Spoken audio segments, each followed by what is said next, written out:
Here at Helmuth Ford, we are a small town dealership with no hassle and no pressure.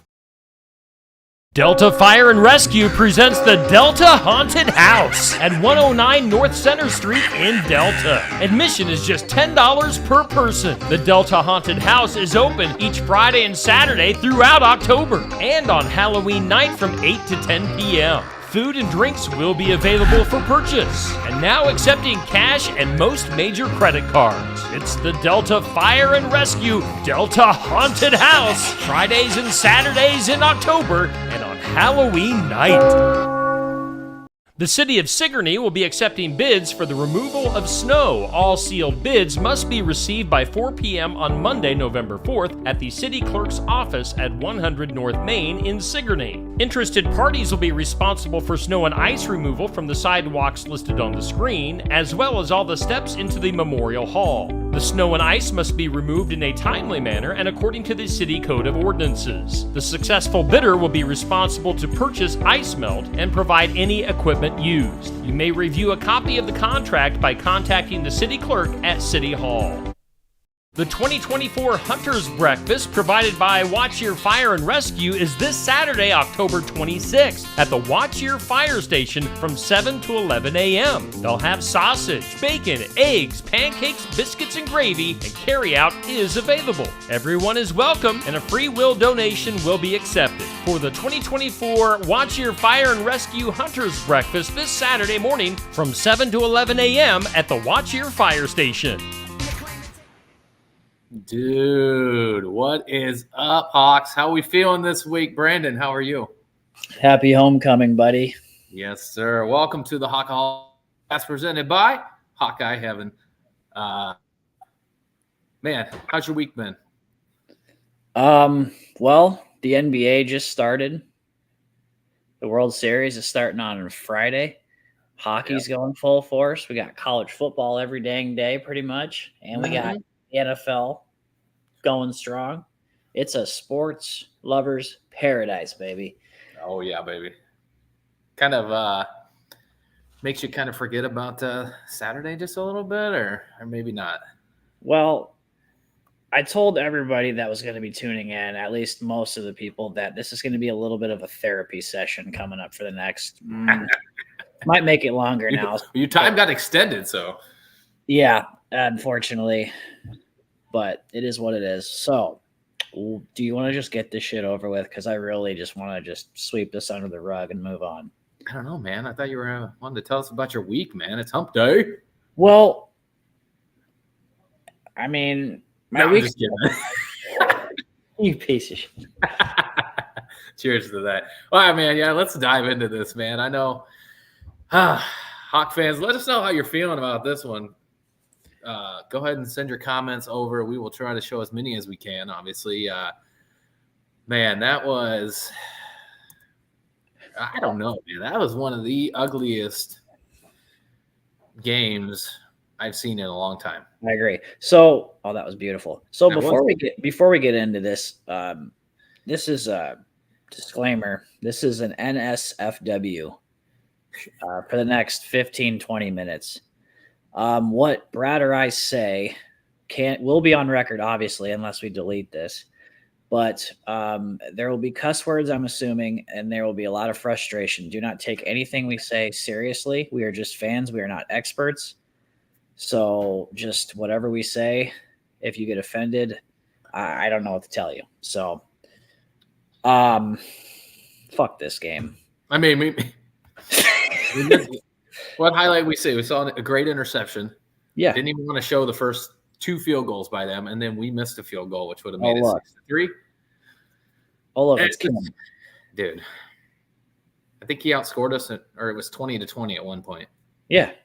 Oh, look, here we go. Here's the marvelous quarterback skills of Kate. Oh.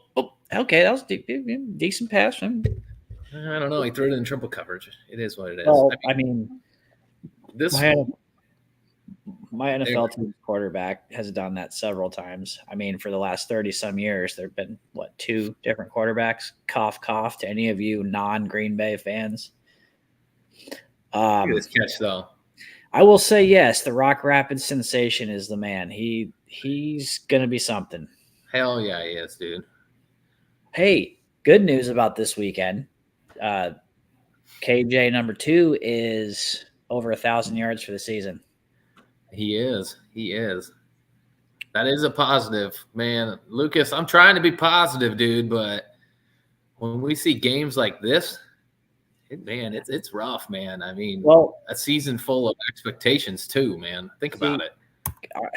Like, and people who've watched this show long enough know I'm like a huge pessimist. So, Lucas, with that comment about wrestling season, we got to get over the mighty Penn State. Otherwise, like, wrestling excites me, but it doesn't excite me as much now that we have the mighty Giants in Happy Valley. I'm sick and tired of them. But we'll talk about that down the road. Let's keep staring at these ugly, freaking Spartan-looking freaks.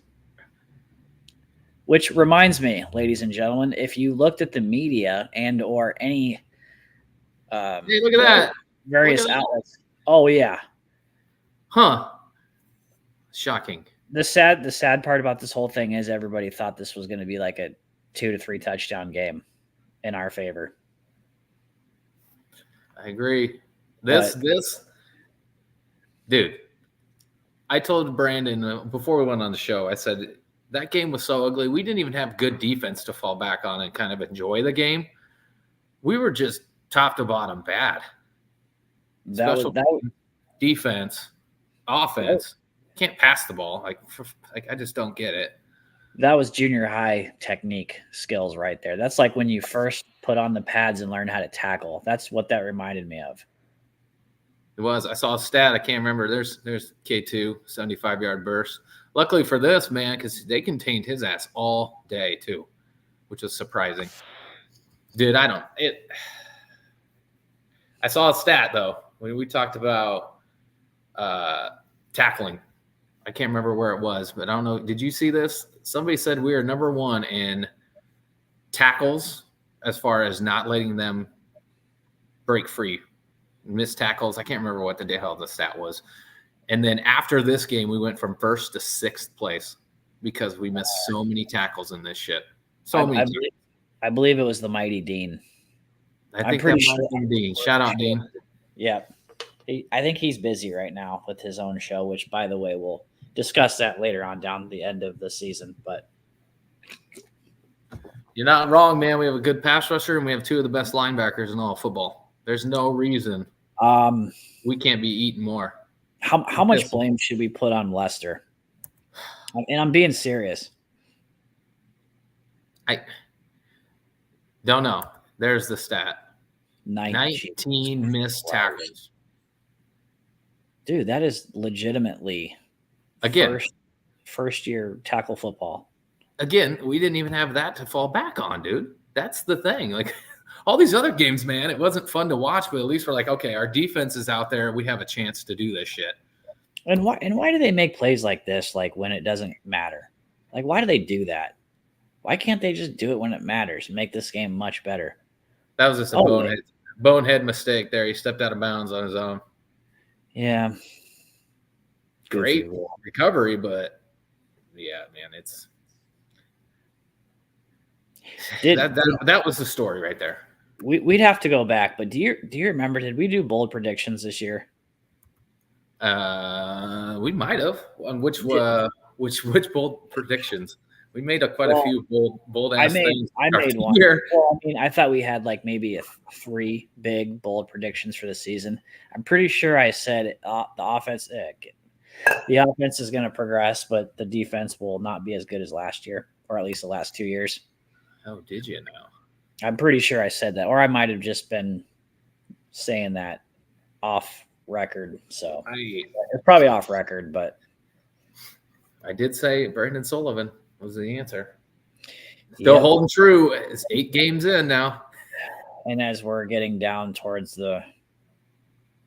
especially Northwestern coming up there. So sorry, I'm all over the place. I'm just so mad about this game. I really want to just forget about it, but I got a statement I want to make. So today I was listening to, what is it called? The Hawkcast. Love that podcast. Very good, very informative. But Kirk Ferentz. So yesterday he usually speaks with the media about 12:45, 1 o'clock, and I think it was Chad Leistico. Shout out to him. He's the man. By the way, if you don't know who Chad Leistico he's a really good reporter for the Des Moines Register, I believe. He's always on like 1460 in Des Moines.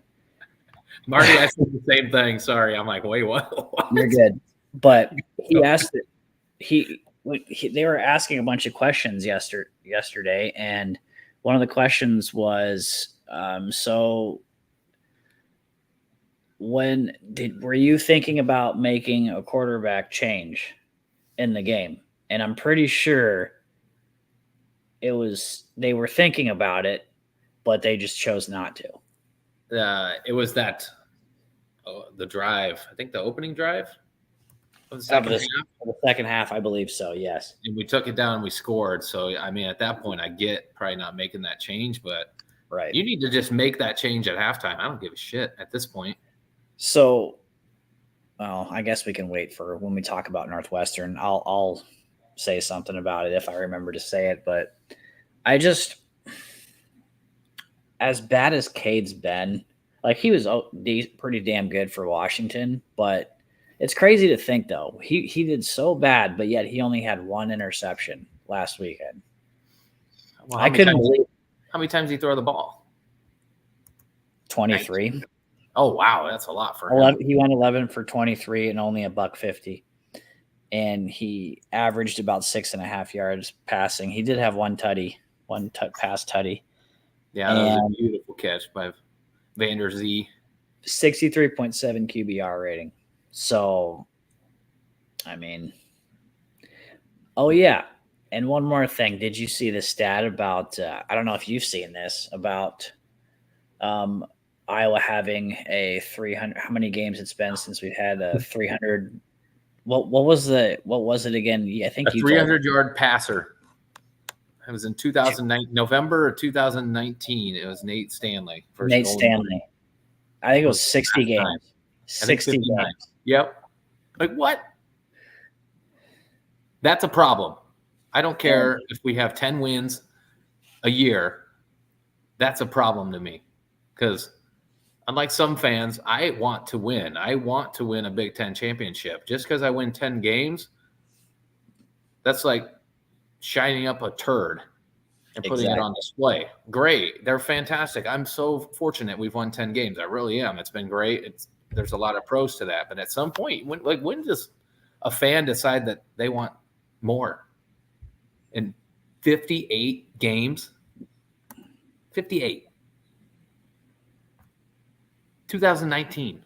Before the pandemic. We all talk about the pandemic like it was eons ago in a whole new world. This was even before then at this point. Like, dude. Exactly. What point does it change? And we stop settling for the BS. And I feel like some of those press conferences are like nobody wants to ruffle any feathers because it's been 25 years and he's been a great coach for us. But like at some point, somebody's got to put their foot down and be like, dude, are you content now being middle of the pack of the Big Ten? Exactly. Really? Because that's your fan base is not going to be content. I don't care if that's 9 wins, to be honest with you. I want to go to the playoff. Well, Iowa State's about to get in the playoff before us. Like, are you shitting me? Yeah, I know somebody who's content. I know actually there's a couple of people that are content. Quite a few. I'm sure. Why do you cheer? For mediocre? For mediocre?